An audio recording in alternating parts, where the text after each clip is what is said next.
ICC champions trophy 2025 నిర్వహణ వ్యవహారం ఇంకా కొలిక్కి రాలేదు. గత 15 రోజులుగా ఈ టోర్నీ నిర్వహణ విషయంలో ఐసీసీ తర్జన భర్జన పడుతోంది. షెడ్యూల్ ప్రకారం వచ్చే ఏడాది ఫిబ్రవరి పాకిస్తాన్ వేదికగా ఈ టోర్నీ జరగాల్సింది. కానీ ఈ టోర్నీ కోసం టీమిండియాను పాకిస్తాన్కు పంపించలేమని బీసీసీఐ ఐసీసీకి స్పష్టం చేసింది.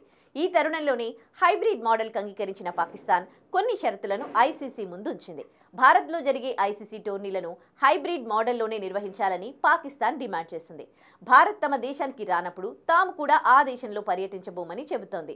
మరోవైపు ఈ వాదనను బీసీసీఐ వ్యతిరేకిస్తోంది.